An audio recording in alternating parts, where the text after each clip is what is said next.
Buenas tardes, gracias por su presencia, por su interés. Bienvenidos a esta, la última masterclass del ciclo que definimos para poder abordar lo que se refiere al acceso a la información pública en Latinoamérica. Recordemos que comenzamos este proceso con la primera sesión el 16 de junio con Fabricio Scrolini de ILDA, revisando lo que se refiere a la situación en cuanto al derecho a acceso a la información y temas de pandemia. Luego avanzamos con Alejandro Barros, quien desde su perspectiva y con ejemplos y casos de Chile, pudimos revisar lo que se refiere a la innovación pública y el derecho de acceso. Posterior a ello, nos acompañó Fernando Segura de Juntos por la Transparencia con Colombia, quien hizo lo mismo en relación a cómo ejercer el derecho y obviamente ciertas experiencias y aprendizajes a partir de su visión en el caso de Colombia. Continuamos la semana anterior con Iliana Hidalgo del INAI de México, revisando buenas prácticas con base en ese país lo que ocurre. Y ahora estamos con esta sesión cerrando con broche de oro de este proceso, básicamente para revisar la situación en Ecuador y hacer ciertas reflexiones. Nos acompañan tres prestigiosas profesionales que dominan el tema, quienes nos van a compartir su visión al respecto. Primero, Jenny Vélez, de la Defensoría del Pueblo. Ella coordina los temas de acceso a la información pública. Susana Cadena, de Fundación Datalat, con un background desde academia y sociedad civil para analizar cuál es su visión respecto a los desafíos y oportunidades del acceso a la información pública. Y luego Irma Jara, quien es docente y experta en estos temas del Instituto de Altos Estudios Nacionales. Con ellas estaremos realizando la última sesión, que es el día de hoy, y nuevamente les agradecemos a todos y a todas por haberse integrado y participado de este espacio. Ahora, previo al inicio y darle paso a Jenny, vamos a darle paso a Guido Moncayo de la Defensoría del Pueblo para poder iniciar con ciertas palabras desde su lado. Adelante, por favor. Bueno, muy buenas tardes, igual con todos y todas. Nuevamente me uno a las palabras de Eduardo. Este ha sido un ciclo de masterclass muy interesante, muy enriquecedor. Ha sido de muchos aprendizajes sobre las experiencias de muchos países de la región. Así que creo que es también el sentir de todos y todas. Y hemos llegado a cerrar con broche de oro, diría yo, a poner la cereza al pastel con este conversatorio, justamente que vamos a tener, o que vamos a contar con tres mujeres muy experimentadas y en la temática de acceso a la información pública desde los diferentes sectores que tenemos justamente en esta filosofía de gobierno abierto, ¿no? El sector público, sociedad civil y academia. Y vamos a analizar cuál es la situación actual de nuestro país, de Ecuador, ¿no? Justamente aterrizando todas estas experiencias, todos estos aprendizajes que hemos tenido en estos días, ya en lo local, en lo nacional. Entonces, bueno, sin más, muchísimas gracias a las ponentes. Sé que van a ser unas disertaciones muy buenas, muy ricas. Así que nuevamente muchas gracias de parte de la Defensoría del Pueblo de Ecuador. Igual bienvenidos y bienvenidas a todos y todas. Gracias, Guido. Y para avanzar y aprovechar el tiempo, le damos paso ahora a Jenny con su presentación. No sin antes recordarles que quienes tengan preguntas pueden escribirlas en el chat, o si no, al final abriremos el espacio para la conversación. De mi parte, nuevamente, muchas gracias por su participación y por favor, adelante, Jenny. Saludos.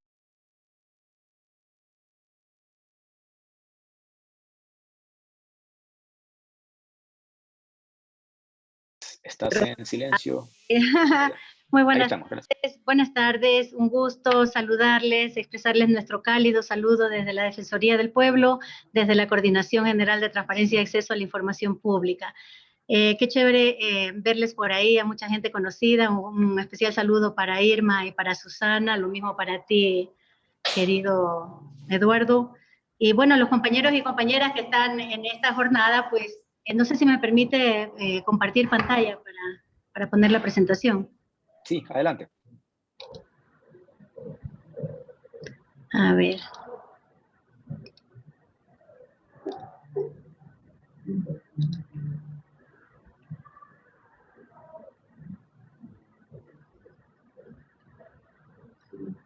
Vamos a ver. ¿Me dicen ahí si se ve? Sí, ya se ve. Ah, perfecto. Bueno, acá estamos en la oficina, entonces el internet es un poco medio lento. Bueno, un poco atendiendo la temática que nos convoca en esta tarde, pues vamos a hablar un poco de los desafíos y las oportunidades que tenemos respecto al derecho de acceso a la información pública. Y para ello es necesario indicar y partir de que el Ecuador tiene su Ley Orgánica de Transparencia y Acceso a la Información Pública, la que llamamos LOTAIP, la misma que está vigente desde el 18 de mayo de 2004. Y claro, todos y todas sabremos que esta ley pues ya tiene tiene 17 años y que ya no va a tono ni con el marco constitucional actual, ni tampoco con el desarrollo de las tecnologías, que hoy en día pues es lo más importante, digamos, para transparentar y para poder llegar a todas las personas a través del Internet. Primero comentar que la Defensoría del Pueblo tiene dos pilares fundamentales, uno de ellos es la promoción y el otro es la protección de derechos humanos y de la naturaleza. Respecto a la promoción, es importante indicarles que en la medida de poder llegar a más personas con la promoción de los derechos humanos y de la naturaleza, y en particular con este derecho humano de acceso a la información pública, ahí disponemos de dos cursos virtuales que van a ser lanzados en este semestre, el uno dirigido a personas de la sociedad civil para el empoderamiento ciudadano y el otro dirigido a servidores y servidoras, que es un poco más técnico. Entonces, empezar por decir de esa manera. También tenemos dentro de la promoción, esta área, esta coordinación se encarga de elaborar los procesos de enseñanza-aprendizaje, los mismos que los tenemos a partir de la pandemia, no solamente en modalidad presencial, sino también en no presencial, ¿verdad? Para no dejar de promover este derecho, tanto para brindar los acompañamientos técnicos y a todas las personas que integran los comités de transparencia de las diferentes instituciones, pero también llegar con esto a la sociedad civil, que nos interesa que estén empoderados. En la medida de que se empoderan, pues vamos a lograr también que baje un poco la carga de la vulneración de los derechos, y que es un tema ya de orden tutelar.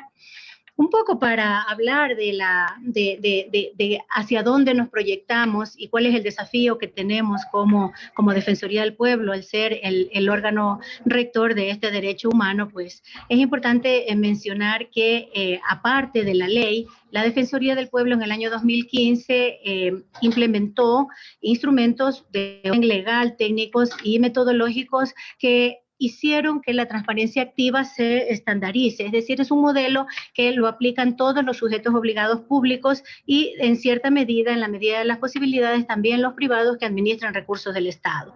Así tenemos pues una resolución que es mandatoria, que es obligatoria para todos los sujetos obligados, en donde se dispone la creación de los comités de transparencia, que son quienes vigilan el cumplimiento de la LOTAIP al interior de las instituciones. Y luego, acompañado de estos instrumentos técnicos, que es a través de la cual se publica la transparencia activa. Si bien hay que decir que todavía estamos en una etapa, en una primera estrella, y eso se debe a que, claro, mirando el catastro y las realidades de las instituciones, de los sujetos obligados, quisimos llegar en una primera instancia para generar confianza ciudadana a través de estos instrumentos técnicos en los que se quería transmitir el mensaje a la ciudadanía de que lo que está a través de las matrices que se publican son documentos oficiales.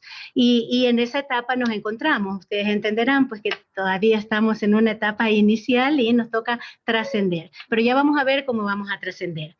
Así es como las instituciones publican la información de la transparencia activa a través de unos enlaces en su sitio web y atendiendo estos instrumentos legales, metodológicos y técnicos. Se publican por meses, es una publicación de orden mensual, en donde se actualiza la información que es de carácter mínimo, que lo establece así el artículo 7, obligación mínima obligatoria, en el artículo 7 de la LOTAIP.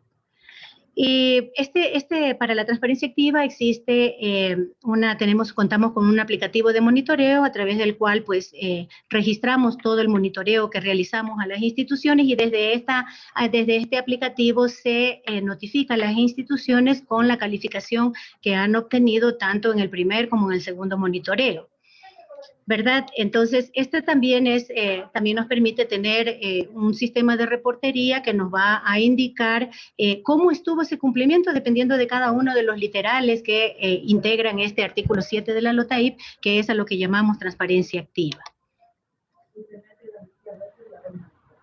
Ahí también nos podemos sacar por datos estadísticos porcentuales, también por numéricos, entonces esa es la herramienta con la que contamos ahora y nos permite también establecer un ranking de acuerdo al orden de puntuación que obtienen los sujetos obligados que son seleccionados para monitoreo.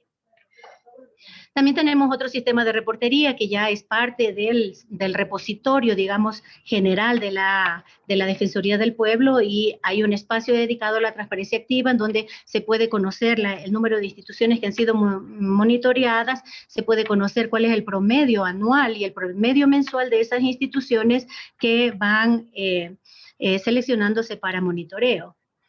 Ya luego, en cuanto a la transparencia pasiva, pues tenemos un formato que lo promovemos no como obligatorio, sino es una alternativa para las instituciones para que tengan ese formato y puedan de esa manera en las áreas de atención ciudadana, en las áreas de gestión documental, tener ese documento para que cuando las personas desean realizar solicitudes de acceso, pues se les facilita el formulario y solo llenan con los datos que establece el artículo 9 de la LOTAIP y el 19 que establece los requisitos. En función de eso, y dado que la ley es bastante ya, digamos, está ya algunos años y no guarda relación con la modernidad y el uso de las tecnologías, también vimos la necesidad de crear una resolución que paralelamente, al igual que la transparencia activa, también es de cumplimiento obligatorio para los sujetos obligados públicos y privados. Ahí tenemos esa resolución 046 que lo que establece es que el artículo 9 de la LOTAIP, que es el tratamiento que se debe dar a las solicitudes de acceso, se lo expanda de acuerdo a lo que establece también la normativa de la OEA en la versión 2.0, en donde también se reciben a través de los correos electrónicos, de los links contáctenos, las solicitudes de acceso para ser atendidas, ya sea en digital o sea en físico. Esa resolución establece todo lo que debería tener, digamos, en un desagregado el reglamento, que no lo tiene, y que, claro, digamos que era como una necesidad de normar y un procedimiento que indique más allá de lo que dice el artículo 9, que lo que dice es las comunicaciones deben ser remitidas, dirigidas a la máxima autoridad y deberá responderse en un plazo de 10 días más 5 días de prórroga. Entonces, nada más, entonces causaba mucha confusión en las instituciones y desde el ente rector miramos que era necesario contar con un instrumento que ayude a las instituciones. Por eso creamos en el año 2019, sacamos esta resolución.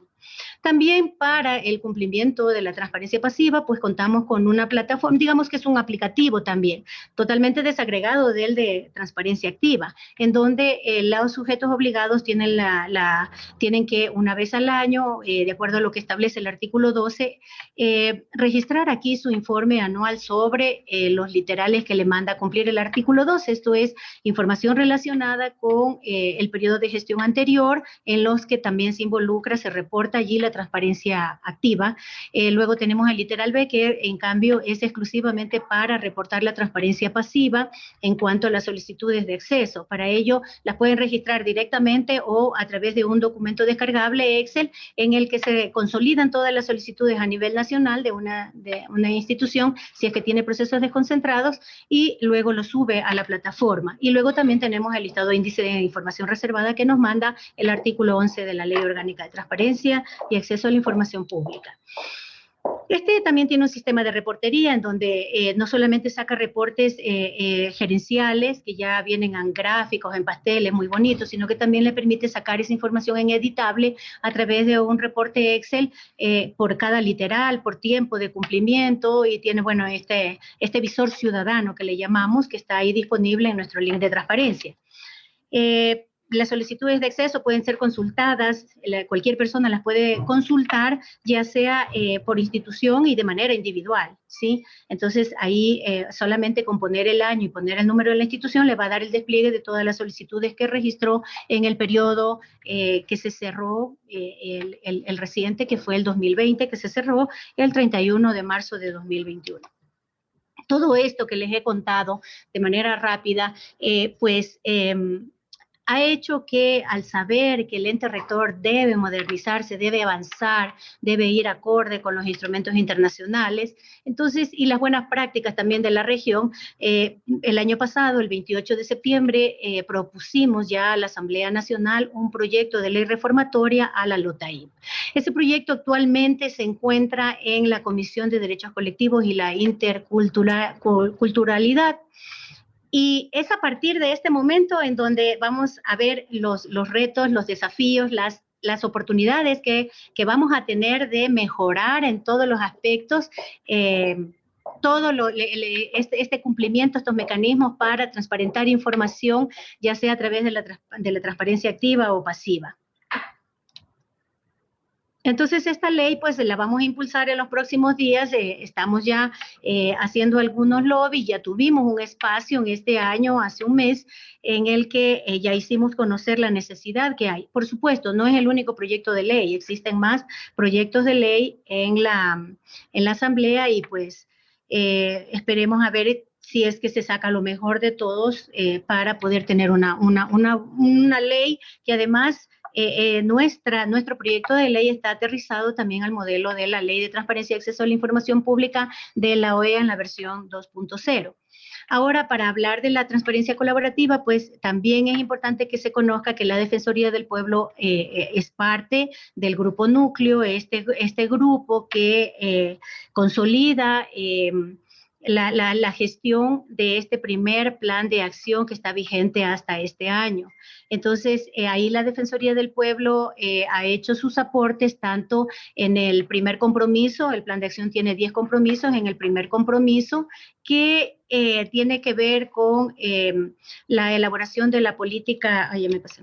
La elaboración de la política de datos, de datos abiertos, pero participamos exclusivamente y con mayor fuerza para la creación, la co-creación de la guía de datos abiertos. También hicimos nuestros aportes al compromiso número 3, que tiene que ver con la plataforma de información abierta de contratación pública a cargo del CERCOP. Y el que sí nos corresponde ya exclusivamente como Defensoría del Pueblo es que es el número 6, que se denomina Desarrollo de Capacidades para Garantizar la transparencia y el acceso a la información pública. Entonces, lo que les decía ya, bueno, lo de la guía, pues ya participamos. ¿Por qué? Porque el derecho de acceso y al ser el ente rector era evidente que teníamos mucho que decir para aportar también a esta guía, porque quizás la información más rápida de poder abrir, de poder liberar de toda restricción es la información que ya se publica en la transparencia activa y que la hacen todos los sujetos obligados, incluso no solamente los públicos, sino los privados. Y bueno, ahí ya yendo específicamente al compromiso número 6, pues que habla del desarrollo de las capacidades, que tiene 4 hitos, hemos contado ya primero con un diagnóstico sobre el estado de la transparencia en el país, también la creación de mecanismos de estrategias para fortalecer la transparencia, la transparencia activa y pasiva, y eso tiene que ver con una caja de herramientas que ya se encuentran. Los 2 primeros hitos ya se encuentran cumplidos y vamos a arrancar ahora en este semestre por la implementación de un piloto en base a esa estrategia y luego la evaluación. Esto de aquí tiene el apoyo de la GIZ, que es con quien se está elaborando. También existe dentro de estos compromisos, pues dentro del número 6 está hay que mejorar los mecanismos de transparencia activa y transparencia pasiva. Entonces allí pues tenemos el reto de co-crear e implementar una estrategia para fortalecer estos mecanismos y consideramos que la mejor manera es a través de un portal de transparencia y acceso a la información pública que permita integrar todos estos esfuerzos, tanto de la transparencia activa y pasiva, en un solo portal, en donde ya la información no se encuentre dispersa, en donde ya podamos avanzar incluso a la publicación de datos abiertos. Entonces tiene que ser un portal que cuente siquiera en una categoría de AA o de AAA, porque es el portal que, digamos, consolidará toda la gestión del acceso a la información pública. También comentarles que con Fundapi tenemos un convenio que se firmó el año pasado, en septiembre de 2020, y a través de ese convenio, pues estamos también, se ha desarrollado con la ayuda de Fundapi un aplicativo que se llama Pide la Info, que precisamente está para promover y para, digamos, alentar ese ejercicio del derecho de acceso a la información pública.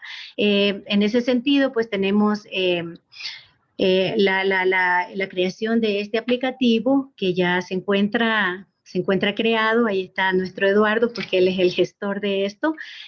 También como iniciativa para promover el derecho de acceso se han llevado a cabo este ciclo de masterclasses muy importante, que vemos que realmente pues cada día se hace más necesario estar actualizado, conocer información y usar esa información, ¿verdad? Y también esta alianza conlleva una campaña digital para promover el derecho de acceso a la información pública. En definitiva, eso es lo que podemos contar desde el ente rector. Pues aspiramos que con la aprobación de la nueva ley podamos avanzar y podamos engancharnos junto con la academia, con la sociedad civil organizada, nos podamos aliar para poder lograr que el Ecuador tenga mejores instrumentos para garantizar el cumplimiento del derecho de acceso a la información pública, derecho fundamental, derecho humano, del que todos y todas debemos empujar para que la información y a través de la información que publican los administradores de esta información, que son las instituciones del Estado, pues podamos avanzar y fortalecer esta gestión que va a ir también fortaleciendo la política de gobierno abierto. Eso es lo que le podemos comentar por ahora. Excelente, Jenny, gracias. Tenemos una consulta, vamos a hacerla luego de las presentaciones para poder de una sola conversar con todas, ¿no? Ahora le damos paso, por favor, a Susana Cadena de Fundación Datalab, quien nos va a complementar esta información desde su perspectiva y visión. Adelante, por favor, Susana, buenas tardes.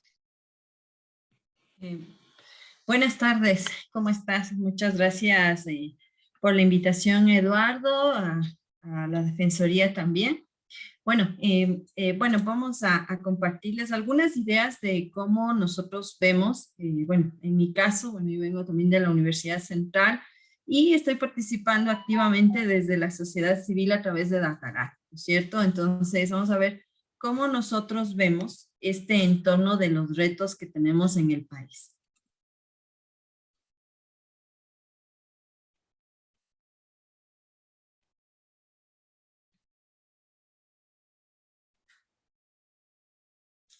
Bien, bueno, en primer lugar quiero compartirles algunos datos. Hemos estado trabajando en algunos eventos relacionados con esta conciencia de, bueno, ¿qué significa tener acceso a los datos públicos?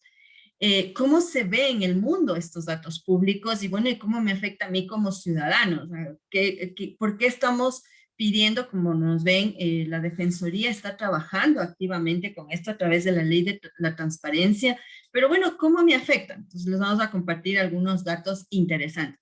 Un estudio que hizo el BID habla de que, en efecto, tenemos varios inconvenientes para desarrollar otros procesos por no tener acceso a la información pública. Y algunos de ellos que sí tenemos acceso, también tenemos bloqueos en cuanto a algunas acciones que tienen que desarrollar los ciudadanos. Esto orientado a que cómo generar valor a través, por ejemplo, de modelos de inteligencia artificial en el acceso a la información pública. Entonces, aquí se habla que a nivel de Latinoamérica, que este estudio involucró 12 países, habla que el 42% de los retos que enfrentamos es a la resistencia cultural, cambio y cultura, ¿no? De uso de los datos digitales, lo que nos hablaron hace un momento. O sea, ¿cómo podemos nosotros, si hacemos todo el esfuerzo que ustedes ven que es enorme en función de la apertura de los datos, cómo podemos lograr que la ciudadanía los utilice para que genere este valor que necesitamos? ¿Sí? Otro de los inconvenientes que tenemos es que el 58% están relacionados con el tema de calidad, el 47% con el tema de disponibilidad y también existe un porcentaje relacionado con el 47% con temas de capacidades o responsabilidades del personal calificado, ¿no? Entonces, como ustedes ven, estos son un poco los retos que tenemos en cuanto al cómo estos datos están publicados, ¿no? Y se basa en un estudio.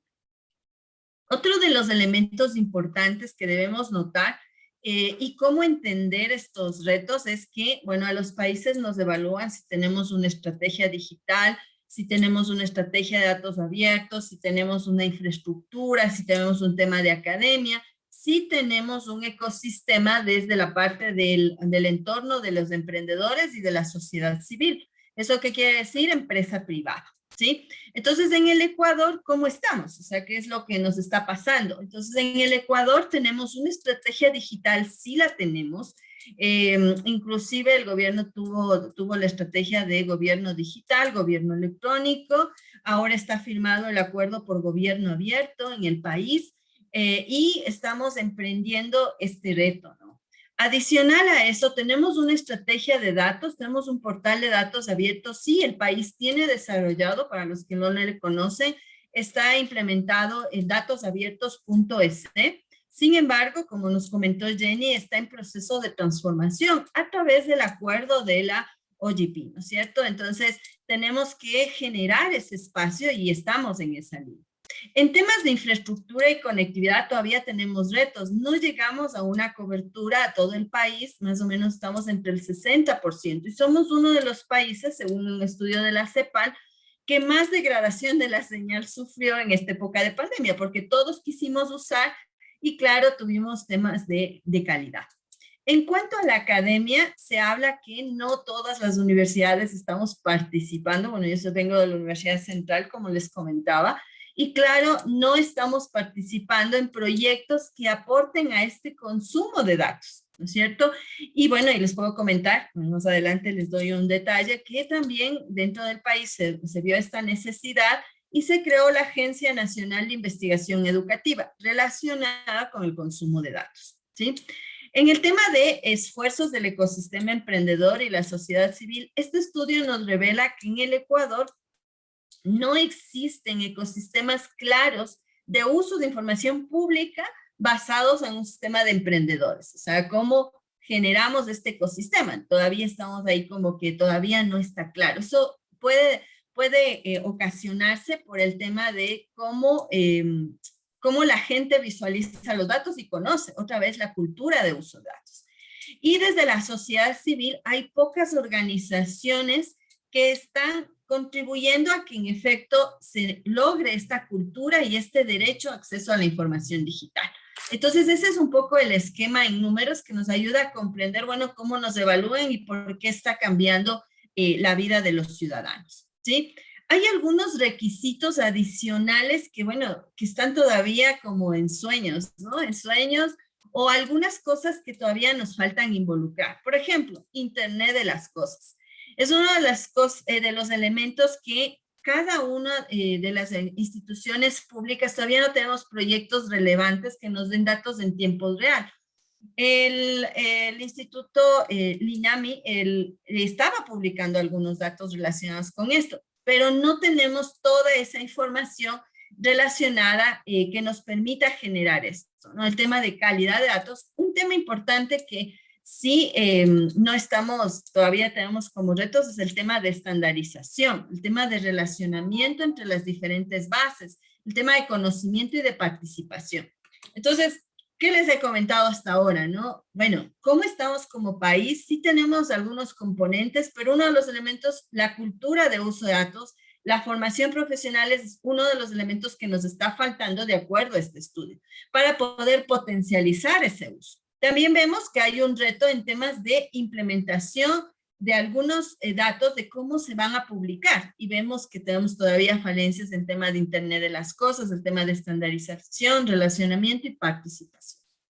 Bueno, ¿a qué se refieren estos avances en Ecuador? Bueno, hemos estado a través de Datalat promocionando, hemos sido partícipes de la creación de la política y de la guía de datos abiertos. Y ahora estamos participando en el tema de la generación de los indicadores para evaluar la implementación de la guía y la política. Y adicionalmente estamos generando un modelo de gobernanza para lo relacionado con el tema de datos anticorrupción, ¿sí? Entonces, ¿qué encontramos en este escenario, no? ¿Qué encontramos? Bueno, los avances en el país es que ya tenemos una ley de protección de datos.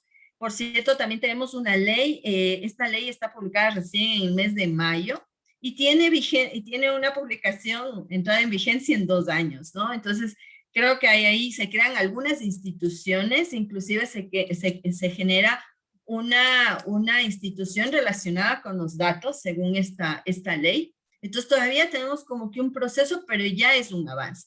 ¿Por qué es importante esta ley de protección de datos? Porque por un lado estamos proclamando que todos publiquen, pero por otro lado también tenemos que garantizar los derechos de los ciudadanos al tema de la protección contra la confidencialidad, ¿sí?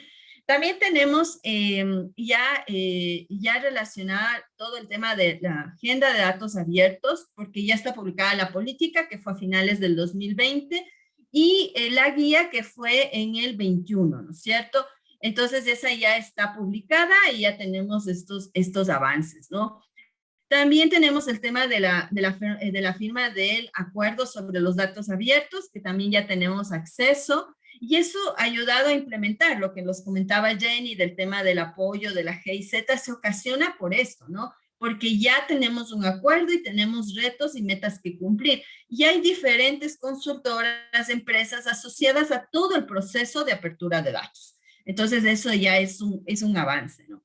Y también el tema de ANI, que es un tema que ya se generó hace 2 años, que fue, ¿cuál es la razón de la agencia, de la Agenda de Investigación Educativa? Les invito a que visiten el sitio web. Está relacionada en cómo explotar los datos para mejorar la política pública. Entonces, los datos públicos con el fin de mejorar la política pública. Entonces, estos elementos, miren, están asociados con el marco regulatorio que tiene el país, pero aquí también seguimos con algunos retos relacionados, oye, como, bueno, ¿y quién lo usa? ¿Cuántos de nosotros hemos utilizado? En los diferentes talleres que hemos realizado como Data Lab, relacionados con la publicación de la guía, con el curso, con el tema de temas anticorrupción, siempre nos encontramos con la misma novedad. Más del 47% de los participantes no conocen que existe una guía de datos abiertos ni una política de datos abiertos. Entonces, creo que ese es uno de los escenarios que tenemos como reto. Y otro de los retos es, bueno, nosotros los que estamos aquí, pensemos cuántos de nosotros hemos utilizado datos abiertos en la toma de nuestras decisiones, ¿no? O en el análisis o simplemente para saber algún dato importante. Bueno, ¿en dónde están, no? ¿En dónde están estos datos? Van a decir, pero no hay. Sí hay datos interesantes, les cuento. Hay muchos que, bueno, uno de los que más consume son los relacionados con los datos estadísticos. ¿Por qué los datos estadísticos? Porque, bueno, esto ya estaba publicado varias ocasiones y simplemente ya se consumía porque eran datos referenciales del censo, etc. Entonces tenemos el Sistema Nacional de Información, esto está asociado al INEC, entonces ahí tenemos datos de los censos, tenemos datos demográficos, datos económicos, sociales, que podemos utilizar. Es más, hay varias investigaciones que estamos haciendo con los estudiantes, ya se utiliza estos datos.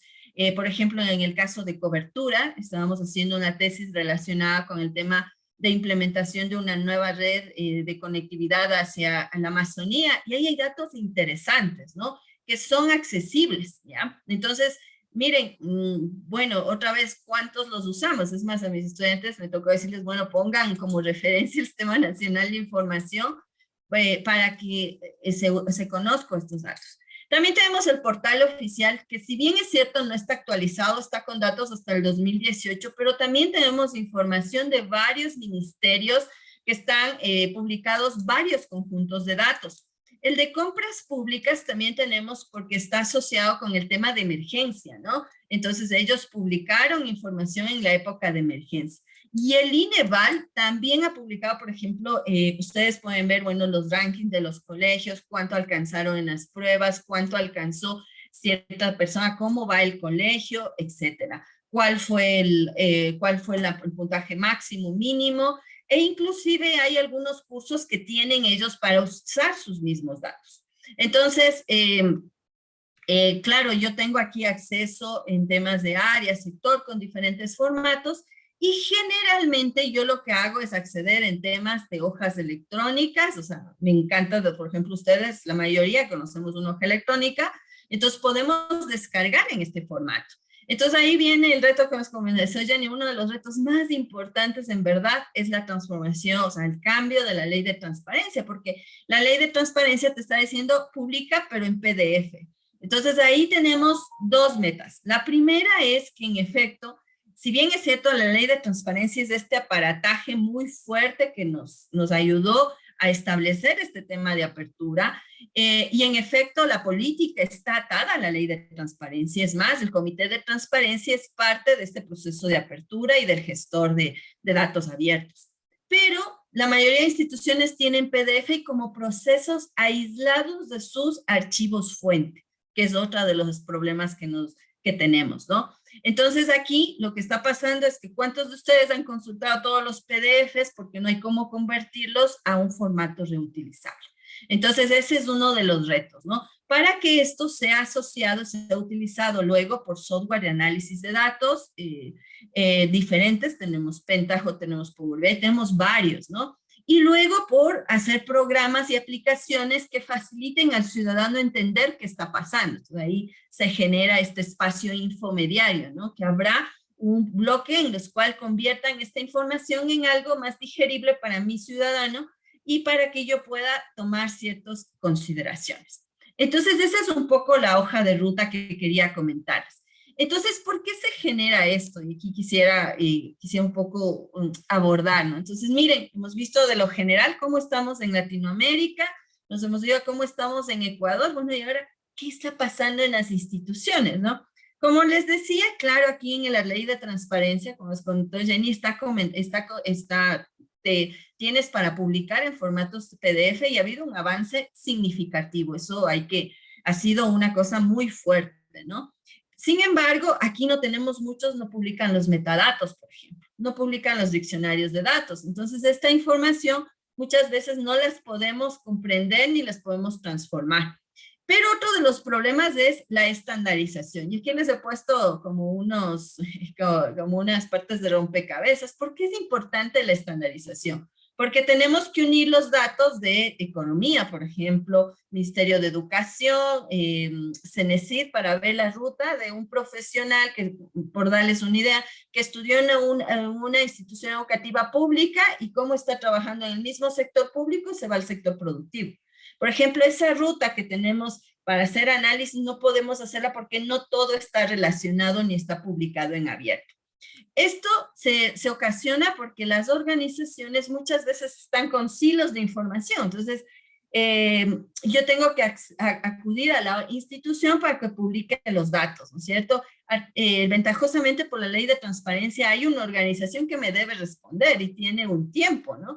Pero no todas, o sea, imagínense el tiempo que da que yo me acerque a la institución a pedir la información. Yo he tenido como colegas investigadores que se han demorado mucho tiempo y algunos no les entrega. Entonces, es ahí donde tenemos uno de los retos importantes, esta forma de estructurar estos datos y tener accesibles al ciudadano. Este es otro estudio que se hizo a nivel de Latinoamérica, pero listo, vamos a irnos, estos son los retos a nivel de política institucional, que estamos trabajando varias organizaciones, la academia, la defensoría, estamos ahí como que empujando, ¿no? Pero supongamos que mañana ya tenemos todo publicado, ya estamos listos, todos están en abierto, la defensoría nos ayuda a que publiquen en abierto.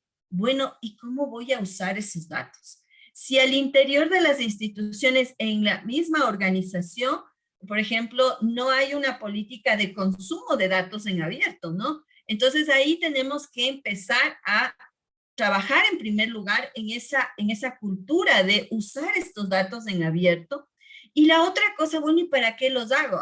¿Cuántos de nosotros hemos hecho procesos de visualización, por ejemplo? Procesos de visualización, de analítica, que son conceptos que ya no vienen desde la parte técnica, sino de la parte de un accionar de este ciudadano digital, ¿no? Que lo ha planteado también la UNESCO.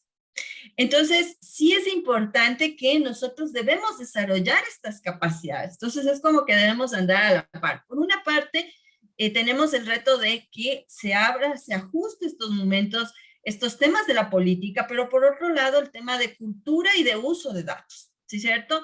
¿Cómo estamos utilizando estos datos y cómo nos vamos a enfrentar a estos servicios? ¿Sí? Entonces, aquí tenemos, bueno, cómo mi organización se transforma a través de, bueno, estas capacidades de inteligencia cognitiva, que ha tomado un término que es cómo a través de los datos yo entiendo mi organización. Entonces, esos son otros elementos que podría marcar en los retos. Entonces, como conclusiones, listo, necesitamos en verdad todos estos datos en abierto en formatos reutilizables. Y tenemos un primer reto en el tema de la ley. Tenemos que trabajar en temas de calidad que viene al interior de la organización. Y tenemos que trabajar en temas de estandarización, eso a nivel de política y de la parte técnica de las organizaciones. Pero a nivel personal, ciudadano, empresas privadas, públicas, debemos trabajar en un tema de cultura de uso de estos datos digitales, en tema de usos a través de visualizaciones, analítica y de cambiar nuestra estructura de cómo pensar a través de esos datos para generar así nuevos modelos. Ahí sí viene todo lo a continuación, ¿no? Big Data, inteligencia artificial, que ya es un proceso que se apalanca en función de que los ciudadanos trabajemos en estas etapas. Así que pues muchas gracias por haberme permitido compartirles un poco las ideas que estamos gestando en estos entornos y que pues nos puede dar luces para ver por dónde ir. Muchas gracias. Excelente, Susana, muchas gracias.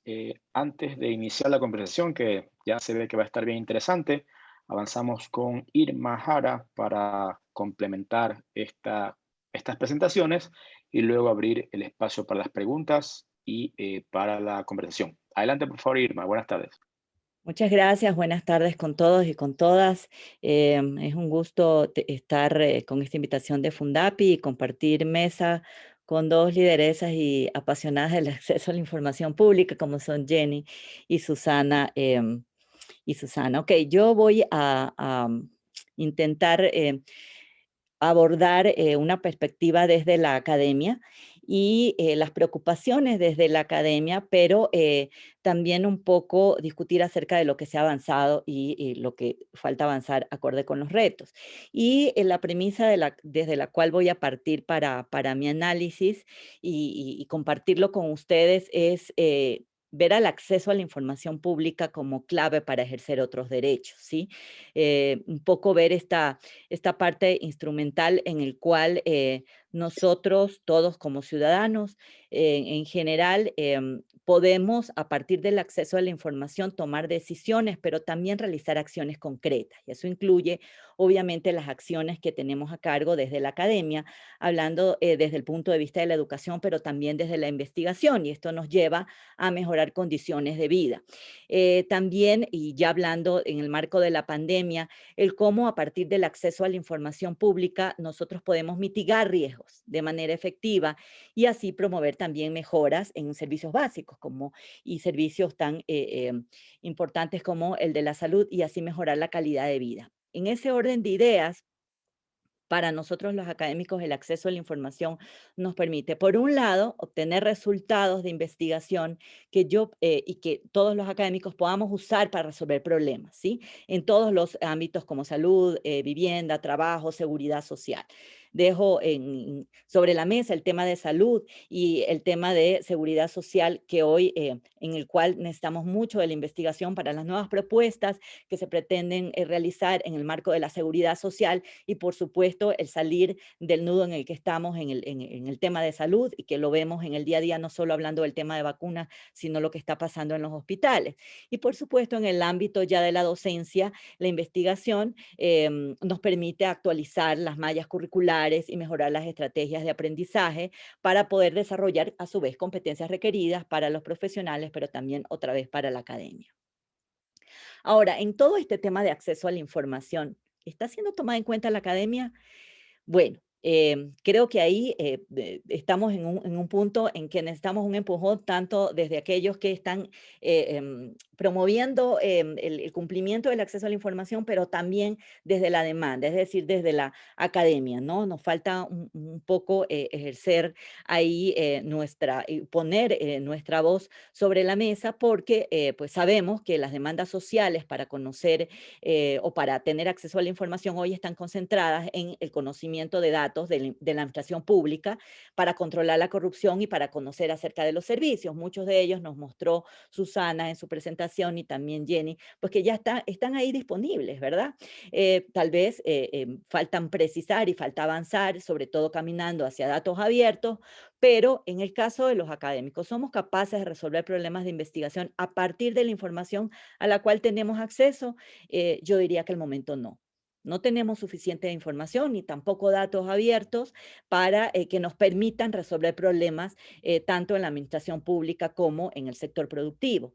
Entonces, pues nos falta promocionar, promover y presentar demandas desde la academia para poder no solamente recolectar datos e información, sino también a partir de ellas realizar propuestas. Y ahí estoy un poco enfocándome a aquella transparencia focalizada, ¿verdad? En la que podría también trabajarse en determinados sectores, en este caso en la academia, respecto a qué datos sería preciso comenzar a abrir, ¿verdad? No solamente información, sino datos, que es lo que más nos sirve para procesar y para investigar. Y cuando hablo de datos de investigación, en realidad nos estamos refiriendo a todo tipo de registros de hechos, ¿sí? No solamente números, sino también textos, imágenes, sonidos, ya que podamos utilizar principalmente como fuente primaria. Tenemos algunos datos, algunos conjuntos de datos abiertos, pero no necesariamente es lo que más requerimos y pues hay mucha información también que es de difícil acceso o que no está procesada totalmente. Mucha de esto de la mano de algunas restricciones, sea de ley o sea de reglamentos respecto a estas potestades, por ejemplo, en el caso de contratación pública, en todo lo que se refiere a información de compra de emergencia, donde si bien se ha abierto algunos datos y hemos avanzado durante la pandemia, principalmente, pues aún de acuerdo acorde con la ley, hay datos que definitivamente no se colocan oportunamente, ¿no? Y si no son datos oportunos, pues muy poco la investigación puede ayudar ahí para poder, o incluso las veedurías ciudadanas para poder resolver problemas. Y el punto aquí es que debemos resolver problemas, ¿verdad? Y para eso necesitamos ahora los datos. Ahora, en esta línea de acceso a la información que requerimos desde la academia, un poco yo quiero dejar sobre la mesa que este potencial transformador de la información viene muy de la mano en el caso de la Academia de los Datos Abiertos. Sí, y por ello ahí, digamos, tenemos que ir caminando, ¿no? Pero tal vez un poco ir acelerando el paso hacia algunos sectores que creo yo que no están suficientemente desarrollados. Como digo, creo que se han enfocado más en el seguimiento de la administración pública y también en la lucha contra la corrupción, pero no a esta utilización de datos para crear, para investigar y para resolver estos problemas que no siempre además se resuelven de la noche a la mañana. Y ahí resaltarles que hay tres ejes desde los datos abiertos para trabajar hacia una ciencia abierta, que es en lo que está trabajando toda la región, de la mano de un impulso también de la OCDE y del Banco Interamericano de Desarrollo. Y es el que estos datos abiertos sirven no solamente como recurso educativo, porque nos permite que los estudiantes puedan aprender sobre la base de solución de problemas reales utilizando la información, y eso va a generar un círculo virtuoso para que cada vez podamos definir qué datos efectivamente necesitamos. Otro eje es el que definitivamente estos datos van a ser un motor para el desarrollo de iniciativas de ciencia abierta, en el cual creo yo que estamos un poco atrás en relación con la región, y de esa manera poder aprender a desarrollar conocimiento de investigación de forma participativa, en donde yo creo que tenemos que ya romper algunas culturas en el ámbito de la academia, me incluyo ahí. Es muy difícil sentar ahí a los académicos y participar, sobre todo cuando hablamos de los datos de la investigación y compartir no solamente los resultados y los artículos, sino efectivamente las bases de datos y lo que hay detrás de la investigación. Eso ayudaría, como vamos a ver, a mejorar la inversión pública. Sobre todo me refiero a la inversión en investigación que se hace con recursos públicos. Otra cosa es el cuento de la inversión privada. Y otro es que sirve como una herramienta de participación activa para que nosotros como academia también nos automejoremos, ¿no? Para que podamos ir mejorando la normativa de calidad en lo que se refiere a educación superior. ¿Por qué entonces compartir datos nos beneficia? ¿No? No solamente a la academia, como dice la pregunta, sino porque nos beneficia. Bueno, genera un beneficio público, eso sí, en la medida en que yo puedo utilizar estos datos para resolver problemas como, por ejemplo, los de la salud, ¿sí? Si es que hubiéramos estado desde el inicio, no solamente Ecuador, sino todo el mundo, en esta lógica de ciencia abierta y de datos compartidos, creo que otra hubiera sido la situación de la que vivimos en la pandemia y la que seguimos viviendo países de la región, como de la región andina, por ejemplo, o Latinoamérica. Sí, ¿por qué compartir datos? Porque incrementa, como les dije, el rendimiento de las inversiones públicas en investigación científica, que no son pocas. Bueno, tal vez comparado con otros países, tal vez Latinoamérica lo que invierte es aún muy poco, pero para nosotros es una gran inversión y estos datos deben y pueden ser usados en otros campos de investigación y también para hacer política pública. Si no resolvemos problemas o si no vemos la vía de resolver problemas, tampoco vamos a poder hacer una política pública adecuada. Estamos tomando decisiones en el legislativo sobre ámbitos trascendentales sin la base de la investigación científica y sin base de procesamiento, digamos, con bases metodológicas y con datos reales, ¿no? Y bueno, ya es un tema mucho más particular, es que nos aumenta las citas de los artículos científicos en la medida en que nosotros podemos también compartir estos datos y un poco romper este egoísmo propio a veces de la academia. Y bueno, de manera muy general voy a escoger algunas de las cosas que presento en esta lámina, refiriéndome a el uso, lo que beneficia también el uso compartido de datos. Algunos ya los he mencionado, promueve nuevas investigaciones, facilita a su vez la formación de nuevos investigadores, porque este uso de datos y resolver problemas reales no es lo mismo que resolver un caso ficticio. Entonces esto atrae dentro de la formación la generación de investigación y también de jóvenes investigadores, que ahora es muy difícil conseguir, pues porque pues además es muy difícil hacer investigación. Incluso como trabajo de grado cada vez es más difícil conseguir quien haga investigación porque no tenemos acceso a los datos y eso retrasa la obtención de los títulos. Y por supuesto permite la creación de nuevos conjuntos de datos cuando se combinan datos que tienen diferentes fuentes y diferentes universidades. Eso es en lo que tenemos que seguir trabajando. Algo tenemos, ¿no? Bueno, Susana diría, sí tenemos algunas cosas, ha mostrado varias de ellas, como, digamos, datos abiertos que tiene, por ejemplo, el INEVAL, efectivamente, hay el mismo el SNI, tiene algunos datos abiertos. No creo que tenga todavía los necesarios, pero la recomendación ahí es no parar de publicar datos que necesitamos porque se ven brechas, dependiendo de los cambios políticos. ¿No? Ahí nos afecta mucho la rotación de autoridades hasta que, digamos, se retomen estos ejercicios de abrir datos y de también entrar en esta filosofía de datos abiertos. Los datos de investigación en Ecuador deben entonces exponerse. Esa es digamos, una discusión en la que si usted le pregunta a la mayoría de los investigadores van a decir que no es necesario, que es suficiente con tener la publicación del artículo en formato abierto, no en open access, pero eso no es suficiente para ser más eficientes en la investigación. Necesitamos los datos. Y ahí les dejo el artículo 116 del Código Orgánico de la Economía Social de los Conocimientos, Creatividad e Innovación, que ya establece que la información y el contenido de las bases de datos, producto de investigaciones financiadas con recursos públicos, deben ser de acceso abierto. ¿Dónde estarán? No sabemos. No están abiertas todavía. Ya, pero ahí está, ahí es un código orgánico, entonces necesitamos abrirlos, pero ¿quién necesita presionar? Necesitamos exponer esta demanda social desde la academia. ¿Hay cosas publicadas? Sí, señores, hay cosas publicadas. Yo en la lámina he tomado un tema de la Universidad Central, también tenemos de la Universidad Católica, en donde exponen los proyectos de investigación que están haciendo los docentes y los investigadores de las universidades.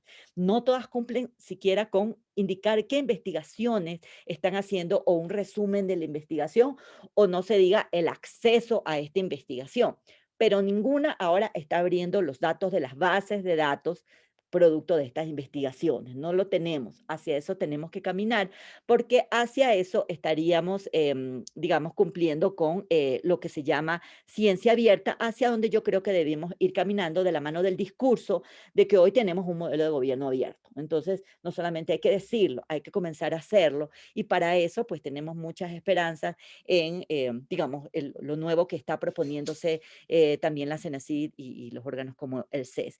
Y en esta gráfica pues también les muestro repositorios, como dije, de la PUSE, en donde colocan no solo los nombres de las investigaciones, algunos datos, y también ustedes pueden acceder a las publicaciones, ¿verdad? Y esto es un avance, y digo que es un gran avance y lo felicito porque no todas las universidades exponen esto. Es muy importante saber lo que los investigadores están haciendo en las universidades, sobre todo los investigadores y los docentes que son pagados con recursos públicos, ¿sí? Con los recursos de todos. Lo digo yo misma, que además trabajo en una institución, en un instituto público como el IAE. Ok, Universidad de Posgrado del Estado, porque si no me matan. Entonces, también les quería decir que tenemos a esta organización, CEDIA, en la cual también se adhieren algunas universidades y centros de investigación, y ahí también podemos acceder a grandes repositorios respecto a las publicaciones, algunas, digamos, bueno, de libre acceso y también algunos datos interesantes. Podemos acceder también, eso no lo tengo aquí, ya acabo, no se preocupen. Ok, antes de esto quería mostrarles que en el anterior, me parece, no lo tengo. Ok, lo que les quería decir es que también si es que accedemos a CENESID, nosotros podemos ver ahí mucha información relacionada con las universidades. Hay información importante, el número de docentes, el número de investigadores, las áreas de investigación, y me parece que sería esa un lugar muy interesante para ver también ahí las investigaciones de esos investigadores, pero no se encuentran publicadas o no se encuentran accesibles a la comunidad académica y a la ciudadanía en general, a pesar de que esa información se requiere cada vez a las universidades, porque esa universidad es reportada, si todos los artículos son pedidos. Sin embargo, no sabemos en qué parte del repositorio está, pero al menos de manera abierta no está. Entonces, acceso a alguna información sí tenemos, algunas universidades están haciendo el esfuerzo, lo hacen, los entes rectores han colocado alguna información, sí, pero datos abiertos desde los centros de investigación, desde las universidades y desde el ente rector de educación superior, aún hemos avanzado muy poco, por así decirlo. Entonces tenemos algunos retos y con esto finalizo, y es que debemos garantizar como país y de la mano del plan del actual gobierno que habla de la gobernanza y del gobierno digital, trabajar en modelos adecuados de gobernanza de datos. Aún no los tenemos. Los retos de la academia entonces, desde nosotros, desde las universidades y desde los investigadores, es trabajar en esto, pero desde hacerlo por etapas. No podemos hacer todo de una vez y hacerlo en etapas coordinadas, tener consensos. Es muy difícil consensuar entre universidades, pero podemos hacerlo acerca no solo del intercambio de datos, sino también de la reutilización de los datos. Y esto creo que va a ser un punto álgido a acordar. Y también, por supuesto, a partir de eso, identificar soluciones de integración entre varios sectores y disciplinas desde las universidades. Y bueno, el resto de recomendaciones que había colocado concuerdan con lo que había dicho Susana respecto al tema de licencias abiertas, el tema de repositorios interoperables, tener estándares de datos, trabajar en estándares también relacionados con la academia y, por supuesto, una vigilancia desde el ente rector, porque la normativa existe, pero no necesariamente se está cumpliendo. Eso sería todo de mi parte y les agradezco mucho su atención. Muchísimas gracias, Irma, por esta última intervención. La verdad que las tres han sido súper buenas y nos ayudan a tener esa mirada justamente tripartita del acceso a la información pública, por un lado del sector público, desde la responsabilidad estatal, por otro lado desde la sociedad civil, que justamente en el marco del gobierno abierto tiene un rol fundamental, y también desde la academia, ¿no? Con esta responsabilidad y con este rol también de innovar, de investigar estos temas. Entonces, es importante resaltar eso, que justamente las tres ponencias han tenido esta transversalización, ¿no? Los datos abiertos o el acceso a información pública entre esos datos abiertos nos permiten a la ciudadanía fiscalizar, ¿no? Fiscalizar el accionar de lo público, a emprender también, porque justamente me lo resaltaba al final el tema de que debe ser de Jorge Moscoso. Nos dice que los resultados del monitoreo que realiza la Defensoría del Pueblo nos pregunta si son públicos y si es así, ¿cómo se puede acceder con más detalle a ellos? Entonces me gustaría que de pronto Jenny, por favor, nos pueda responder esta pregunta. Sí, muchas gracias. Bueno, el proceso de monitoreo realmente, a ver, para decirlo así, no le corresponde a la Defensoría, le corresponde a cada entidad autoevaluarse. Así lo establece la resolución 007 cuando dispone la creación de los comités de transparencia, porque los comités de transparencia son la instancia que se encargan de la vigilancia y de la promoción del derecho de acceso en cada uno de los sujetos obligados. Desde esa perspectiva, pues sí, digamos que este repositorio en donde vamos consolidando todos los monitoreos que hacemos, los hacemos, pero son instituciones que se seleccionan ya sea porque existe una demanda ciudadana, porque hay un tema mediático que solucionar, porque hay una preocupación de la población, como es el caso de la salud. Entonces, estos monitoreos no se, digamos que las instituciones pueden publicar esos monitoreos. ¿Por qué? Porque hay un primer monitoreo que establece, que digamos viene a ser como un diagnóstico de en qué etapa se encuentra la publicación de la información que nos manda el artículo 7 de la LOTAID. Y luego hay un segundo monitoreo que obviamente está acompañado de la parte técnica de acá de la Defensoría para decir, para solventar, para subsanar esas observaciones que se hacen en el primer monitoreo, y ese segundo monitoreo ya viene a ser como un monitoreo oficial. Entonces son las instituciones las encargadas de publicar, de promover esa calificación que han tenido de parte del ente rector cuando ha evaluado la calidad de la información. No obstante de ello, las instituciones del Estado, los sujetos obligados públicos, sobre todo, tienen esa responsabilidad de hacer la autoevaluación de la información que publican, toda vez que ha sido ya aprobada por el comité y que ha sido publicada. A partir de ese momento, pues, el mismo comité tiene que delegar a una persona para que haga ese monitoreo y evalúe. Ahora, ¿qué dice para la Defensoría? La Defensoría nos tiene que mandar al final del año todas las autoevaluaciones. Sin embargo, hay una dinámica que pues, se vio necesaria. Las instituciones mandan las autoevaluaciones de manera mensual, y entonces eso nos permite que acá el equipo técnico podamos hacer una revisión de esa autoevaluación para retroalimentar.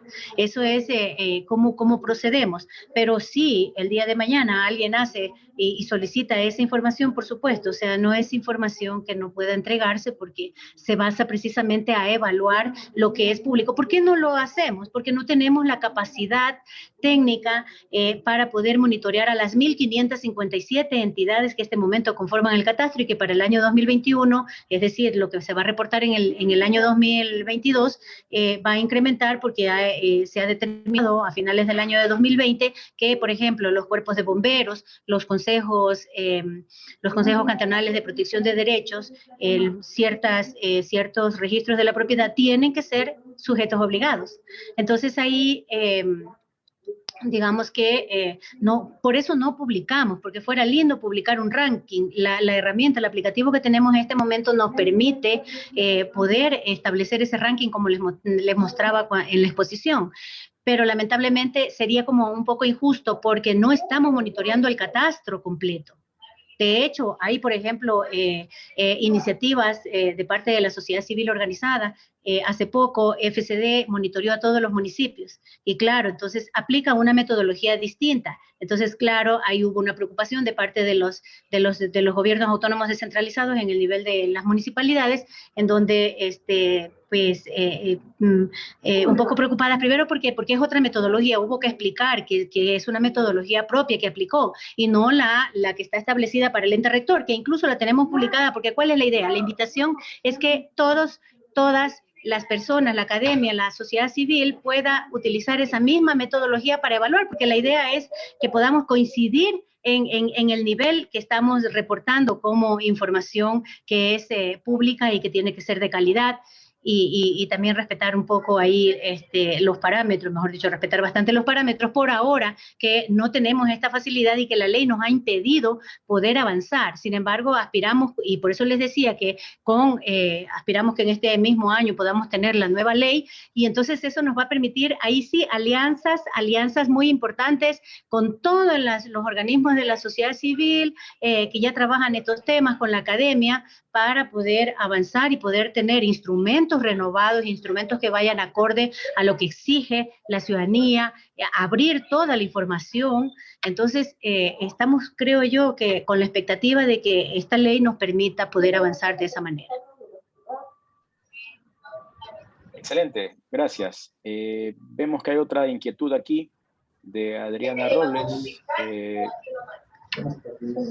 Dice, en el caso de que las autoevaluaciones no hayan sido publicadas o cuenten con errores, ¿la Defensoría realiza observaciones? Sí, justamente lo decía hace un momento. Cuando las instituciones mandan estas autoevaluaciones, el instructivo de monitoreo dice que lo deben mandar al final del año, deben mandar las 12 autoevaluaciones. Pero claro, como una manera de apoyar el trabajo, aportar desde el ente rector a esos esfuerzos que hacen las instituciones, sí, se envían las autoevaluaciones y de ley van a pasar por una revisión. Y esa revisión va a poder contrastar lo que han utilizado, han aplicado de acuerdo al aplicativo, al instructivo de monitoreo, y vamos a hacer observaciones con la finalidad de que para la información que van a publicar en el mes siguiente ya se subsanen esas observaciones y entonces vaya la información un poco mejor y acorde a lo que exigen los parámetros técnicos de la transparencia activa.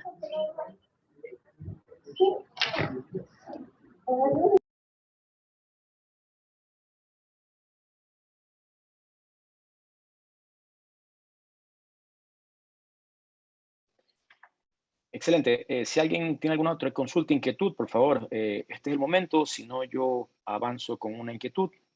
Por favor, pueden pedir la palabra o directamente hacerla en el chat. Hola. ¿Aló? Sí, adelante, por favor. Sí, ¿cómo están? Un saludo de parte de Kevin Freire, soy abogado. Bueno, pues interesantes las intervenciones. Yo quería hacer una pregunta. ¿Qué se está haciendo para que los datos sean accesibles para personas con discapacidad? Yo tengo una discapacidad visual y muchos datos, por ejemplo, de públicos del INEC, son PDFs con gráfico. Entonces no hay acceso. Se está trabajando con el sector de discapacidad. ¿Qué se ha hecho? Se ha aplicado el Tratado de Marrakech para personas con discapacidad. ¿Qué se ha trabajado para que la información sea accesible? Muchas gracias, felicidades.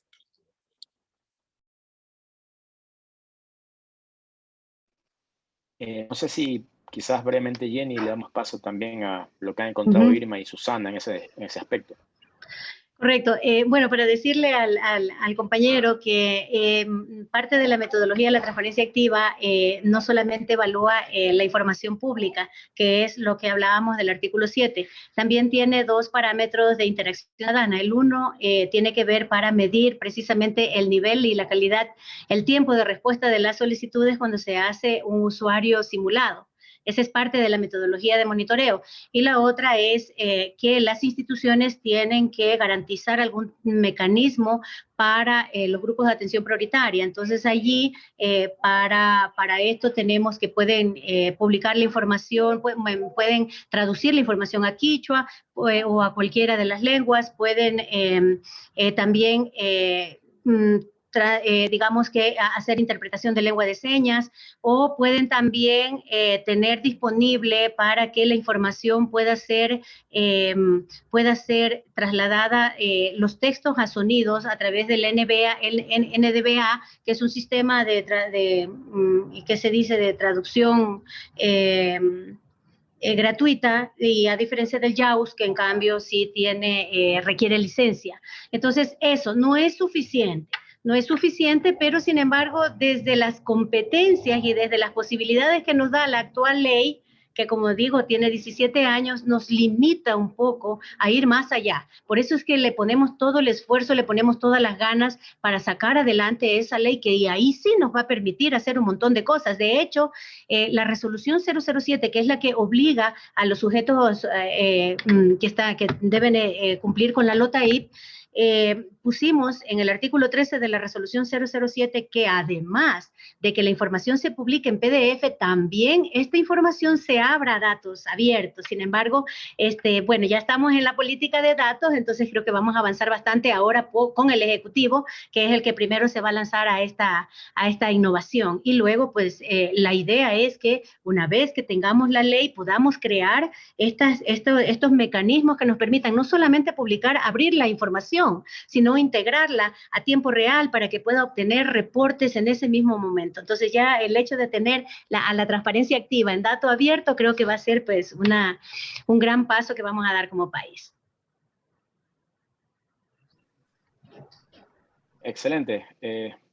Yo quisiera agregar algo, no sé si para Irma y Susana, que para un poco conocer su criterio, ¿cómo motivar el tema de la demanda, ¿no? Porque estamos viendo que la ley y el marco normativo actualmente desactualizado puede generar ciertas limitantes en cuanto a la publicación o hacer una suerte de transparencia limitada, porque obviamente se limita a los salarios, a los organigramas, a lo que establece la ley.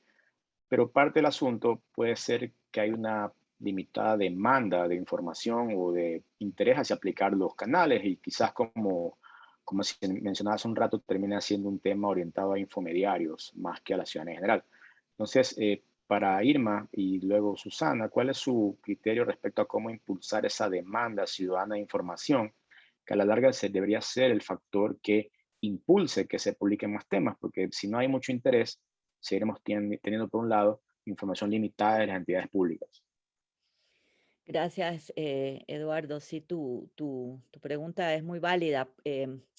Bueno, hay varias vías, ¿no? En el caso de impulsar la demanda desde, digamos, desde los interesados o serían los docentes, los académicos, investigadores, a través de, digamos, los diferentes gremios que nos representan. Esa sería una vía, digamos, no solamente tratar los típicos temas efectivamente administrativos y el tema financiero, sino el tema de la investigación. Creo que ahí ese es un lado flojo respecto a todos los gremios. Esto no se discute normalmente con un gran ánimo, un gran deseo de avanzar hacia el tema de dato abierto para las investigaciones, ¿no? Creo que por eso decía que hay todavía que discutir al interior desde estos gremios. Por otro lado está la asamblea de las universidades, la asamblea de los rectores, y creo que esa también, por ser potente, digamos, tener mucha fuerza,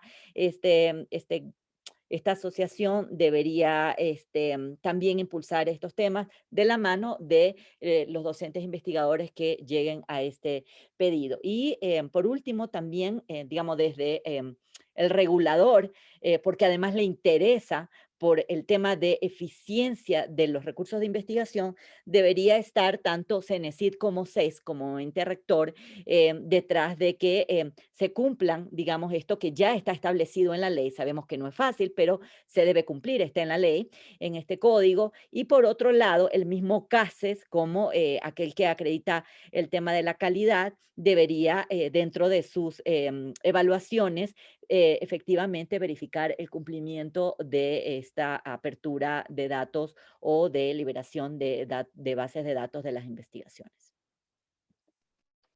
Excelente. No sé si Susana quieres complementar un poco el tema, cómo fomentar esa demanda de interés para que esas cifras que incluso algunas mencionabas no sean tan bajas. Sí, pues muchas gracias. La pregunta es totalmente aplicable porque, a ver, nosotros yo pienso que somos todos los ciudadanos deberíamos participar. Entonces, yo pienso que vamos a hablar del ecosistema. O sea, pienso que ese es un elemento importante. Entonces, dentro del ecosistema tenemos la academia, tenemos la sociedad civil, como estos impulsores, ¿no? Entonces, yo pienso que, por ejemplo, desde la academia, desde la formación, deben irse como eje transversal el tema currículos, el tema de cómo debemos cambiar, las investigaciones que ampliamente lo ha hablado Irma, creo que es un tema fundamental, pero desde la sociedad civil también tenemos que participar en estos temas. ¿Cómo generas este cambio de cultura? O sea, porque no es que todos sabíamos utilizar celulares, ni sabemos, ni el ciudadano conoce que hay datos y que estás generando datos. Entonces, en esa conciencia y de los datos abiertos, por ejemplo, desde Datalab generamos un curso de introducción y vamos a generar una segunda edición porque hay que seguir avanzando. Y estos eventos como los que estás generando también ayudan a que la ciudadanía tengamos esta conciencia del uso de los datos. Entonces, este ecosistema, y bueno, y nos falta la empresa, cómo generar temas de trabajo para emprender a través de estos datos. Entonces, si no tenemos el tema de la formación profesional que incluya datos abiertos, si no tenemos a la sociedad civil que entienda que hay un tema de publicación de datos, que te afectan, que tú estás generando información, porque no es un tema aislado. Tú cuando generas un trámite público, estás dando un dato, entonces, pero no estás ejerciendo el derecho de usarlo y de retribuir esa información. Entonces, y encima, ¿cómo emprendes a través de esos datos? Entonces, esos datos, eso se va a generar cuando este ecosistema que se publique periódicamente y que la sociedad aprenda a utilizarlo, entonces ya el tema de emprender será ya una consecuencia de aquello. Entonces creo que eso es los elementos que deberemos considerar. Pero aquí un rol fundamental lo toma la sociedad civil y la academia. Excelente. Si alguien tiene alguna inquietud, por favor, la puede hacer, ya sea en el chat o pedir la palabra, si no, estaremos ya dando por culminado con una breve reflexión de cada una de las ponentes. Entonces, si alguien quiere intervenir, por favor, lo puede hacer. Si no, ahora... Eduardo, hay una pregunta que me gustaría responder de Dani Salazar. Presentaciones interesantes. Sí, adelante. Listo. Ella nos consulta sobre el tema del plazo para responder las solicitudes de acceso y cuál es el procedimiento cuando no se responden. Bueno, sí, hay una mala concepción en las instituciones del Estado porque el artículo 9 de la LOTAIP establece de que las solicitudes se deben responder en un plazo de 10 días. Y puede hacer uso de la prórroga por 5 días más, pero siempre y cuando se avise primero a quien está solicitando la información. Pero se comprende mal y se piensa que hay 15 días para responder. Entonces, eso está mal. Esa fue una de las motivaciones por las que tuvimos que normar en el 2019 esta resolución 046, que también todos los instrumentos están disponibles en el sitio web de la Defensoría, porque había que como que hacer un flujo de cuál es el recorrido que lleva una solicitud para que se cumplan esos 10 días y ocasionalmente, circunstancialmente, hacer uso de esos 5, pero previo aviso a la persona que está solicitando la información. Entonces, hay que decir que cuando no hay respuesta, hay varias vías. La una es que puede hacer una insistencia si es que está dentro de los 10 días. Si ya está dentro de los 15 días, puede venir a la Defensoría, puede utilizar nuestros canales virtuales para indicar de que tal institución no le ha proporcionado esa información. Y bueno, la Defensoría entonces mirará, revisará el proceso, si hay méritos para poder activar una garantía jurisdiccional que para el derecho humano de acceso a la información pública es la acción de acceso a la información pública que está considerada en el artículo 91 de la Constitución. Entonces, pero para hacerlo más dinámico, lo que hace la Defensoría es que interviene a través de una gestión oficiosa y llama la atención a la institución para que entregue esa información. Entonces hay dos vías, se la entrega a la Defensoría o se la entrega directamente a la persona y la persona luego nos hace saber si ha sido entregada o no, para no caer en esto de la aplicación de la garantía jurisdiccional, que es una garantía constitucional, como ya lo mencionamos. Entonces, ese es el procedimiento. Sin embargo, siempre si hay, si se quiere hacer un reclamo, mucho más enérgico, entonces pone una insistencia, no le entregan la información, entonces simplemente activa la garantía jurisdiccional en la que actúa como legitimador activo el defensor o la defensora del pueblo. En esa línea parece que lo mismo, pero en relación al cumplimiento de los enlaces actualizados. Preguntan allí en el chat también. Ah, ya. Sobre los enlaces para descargar información, claro, dentro de la metodología de monitoreo se establece que si un enlace no vale, tiene calificación incompleta. Entonces, ahí lo que se hace es, precisamente, la posibilidad que hay es que el artículo 13 de la LOTAIP, de la actual LOTAIP, indica que cuando una institución publica información ambigua o no está completa, puede escribir a la Defensoría del Pueblo y allí el Defensor del Pueblo o la defensora tiene la capacidad de poder obligar a la institución para que entregue esa información. De otro lado, cuando existen este tipo de cosas, entonces tomamos también como medida monitorear a esa institución para evidenciar qué información es la que no está publicando, pues y obtener una calificación. Pero más allá de la calificación es la observación que le hacemos con la intención de que sea inmediatamente subsanada. De hecho, durante la pandemia, ustedes deben haber sabido porque se hizo público, monitoreamos a las instituciones que estuvieron liderando la emergencia sanitaria nacional. Entonces, claro, instituciones que tuvieron 34, 44%, llegaron luego en el segundo monitoreo por la gran preocupación que hubo de la información que la estaban publicando tan mal, que claro, hicimos un trabajo esforzado entre las mismas instituciones monitoreadas y los equipos técnicos de acá de la Defensoría del Pueblo para acompañar en esa mejora de la información, y así se lo hizo. Y la mayoría obtuvieron un porcentaje superior al 95%. Excelente, gracias. Vamos a ir cerrando, ya nos extendimos bastante, pero está muy interesante la conversación. Yo quisiera una reflexión muy breve de cada una, básicamente un tweet de reflexión para poder cerrar.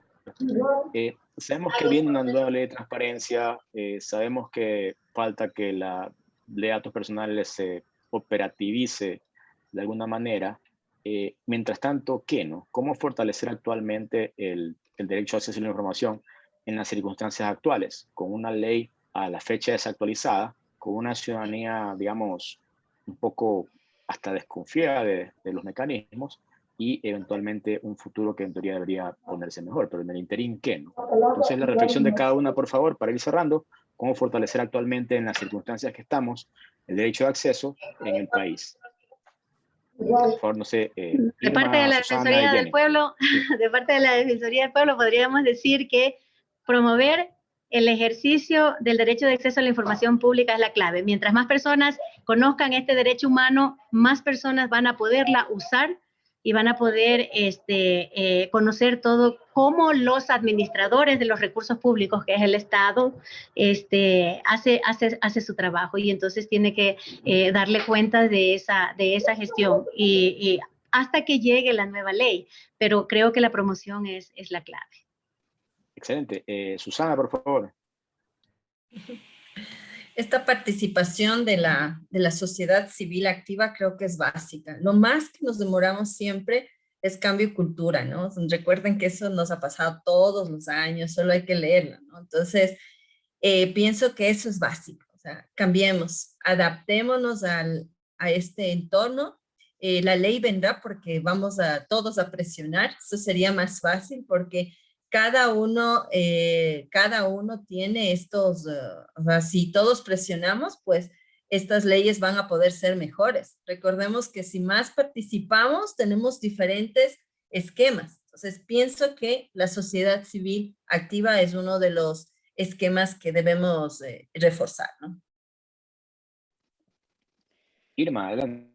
Ok, yo diría que debemos juntos, la academia, la sociedad civil y el gobierno, co-crear y garantizar un modelo adecuado de gobernanza de datos. Sí, creo que ya estamos a tiempo de hacerlo, y esa sería mi reflexión final. Excelente, muchas gracias a Jenny, a Susana, a Irma por su participación, por sus intervenciones. Sin duda un tema bastante interesante, con mucho por debatir. Por ahora, en términos de tiempo, tenemos que cerrar, si no nos quedaríamos aquí una hora más, me parece, porque está muy interesante. Agradecerles a todos los participantes, gracias por haber participado en este ciclo de masterclasses que lo llevamos con la Defensoría del Pueblo y con el apoyo de la Fundación Panamericana para el Desarrollo. A quienes se registraron les estaremos enviando los enlaces de todas las sesiones que hemos tenido para que los puedan volver a revisar. Y de mi lado, un agradecimiento desde Fundapi por su participación. No sé si Guido quieras comentar algo para cerrar y ya con eso despedirnos. Bueno, igualmente muchísimas gracias a todos y todas por haber asistido a este ciclo de Masterclass. El reto por delante es grande. Sabemos que cada vez son más las personas comprometidas con este fortalecimiento de las capacidades, no solamente en los servidores públicos, sino también en la ciudadanía, para el acceso a la información pública y con esto lograr el bienestar colectivo. Muchísimas gracias nuevamente a todos y todas por asistir. Gracias. Buenas tardes y que estén bien. Buenas tardes. Hasta la próxima. Buenas tardes. Gracias. Hasta pronto. Gracias. Muchas gracias. Excelente. Hasta luego. Gracias. Gracias, muy gentil por la información. Muchas gracias.